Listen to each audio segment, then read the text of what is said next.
আমাদের সর্বশেষ কথা হলো যে দেশ এবং ইসলামের প্রশ্নে আমরা কারো চেহারার দিকে তাকিয়ে কথা বলতে পারবো না।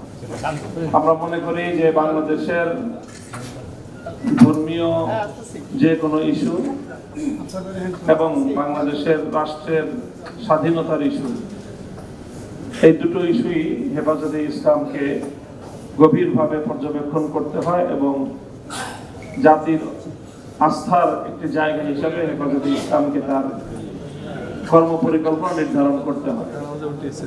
হেফাজতে ইসলাম বাংলাদেশ সর্বপ্রথম এই মানবাধিকার কমিশন বিষয়ক এই কার্যক্রমের তীব্র ভাষায় প্রতিবাদ জানিয়েছে।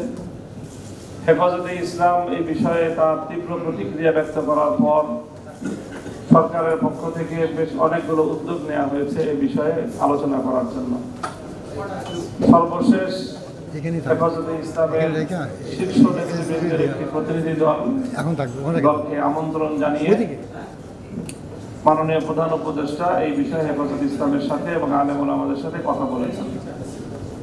সেখানে হেফাজতে ইসলাম বাংলাদেশের সম্মানিত সিনিয়র নায়েবে আমির হাটহাজারী মাদ্রাসার সম্মানিত মহাপরিচালক আল্লামা খলিল আহমদ কুরাইশির নেতৃত্বে হেফাজতে ইসলাম বাংলাদেশের মহাসচিব আল্লামা সাজিদুর রহমান সহ শক্তিশালী এবং শীর্ষ নেতৃবৃন্দ উপস্থিত ছিলেন। অনেক আলোচনা হয়েছে। সেখানে আমরা দ্ব্যর্থহীনভাবে কথা সরকারকে জানিয়ে দিয়েছি যে সরকারের এই কর্মকাণ্ডের দায় কোনোভাবেই দেশের আলেম সমাজ এবং হেফাজতে ইসলাম নেবে না, বরং হেফাজতে ইসলাম এদেশের মানুষের গণমানুষের যে সংখ্যা, সেই সংখ্যার প্রতিনিধিত্ব করে হেফাজতে ইসলাম মাঠে ময়দানে তার ভূমিকা অব্যাহত রাখবে। আমরা সেক্ষেত্রে সরকারকে সুস্পষ্ট ভাষায় আমাদের পরামর্শ এবং মতামত জানিয়ে দিয়েছি যে দেশের সকল অংশীজন, বিশেষ করে রাজনৈতিক বড় বড় যে পক্ষগুলো রয়েছে, তাদের সকলকে ঐক্যবদ্ধ করে সকলের সাথে খোলামেলা ওপেনলি ডিসকাশনের মাধ্যমে সরকারের এই ক্ষেত্রে দৃষ্টিভঙ্গি এবং সরকারের ভূমিকা এই উভয়টি জাতির সামনে খোলাসা করতে হবে। এরপরে সকলের সম্মিলিত যে সিদ্ধান্ত হেফাজতে ইসলাম, সেই সিদ্ধান্তকে স্বাগত জানাবে। এটাই হলো এই পর্যন্ত হেফাজতে ইসলাম বাংলাদেশের গৃহীত নীতি এবং হেফাজতের দৃষ্টিভঙ্গি।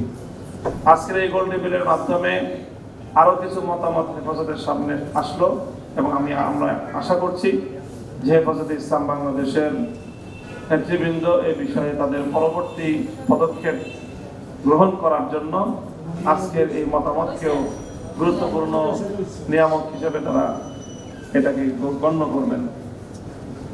আমাদের সর্বশেষ কথা হলো যে দেশ এবং ইসলামের প্রশ্নে আমরা কারো চেহারার দিকে তাকিয়ে কথা বলতে পারবো না। দেশ এবং ইসলামের প্রশ্নে আমাদেরকে শক্ত অবস্থান গ্রহণ করতে হলে হেফাজতে ইসলাম ইনশাআল্লাহ সেক্ষেত্রে বিন্দু মাত্র কুণ্ঠিত হবে না।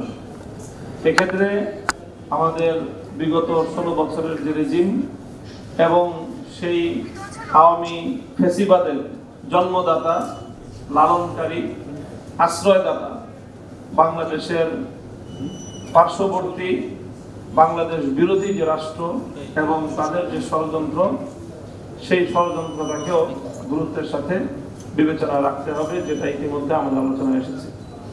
সেই সাথে বাংলাদেশের ভিতরে বসে এখনো যারা সেই পুরনো রেজিমের প্রতিনিধিত্ব করছে, বিশেষ করে মিডিয়া জগতে, এবং গোটা বাংলাদেশকে অস্থিতিশীল করবার জন্য নানা ধরনের উস্কানি দিয়ে বিভিন্নভাবে বর্তমান অন্তর্বর্তীকালীন সরকার এবং রাষ্ট্র ব্যবস্থাকে অকার্যকর করার যে অব্যাহত প্রচেষ্টা যারা চালিয়ে যাচ্ছে, এই সংশ্লিষ্ট বিষয়ে তাদের অতি উৎসাহ, এটাও আমাদের একটা আরেকটি উদ্বেগের নতুন মাত্রা।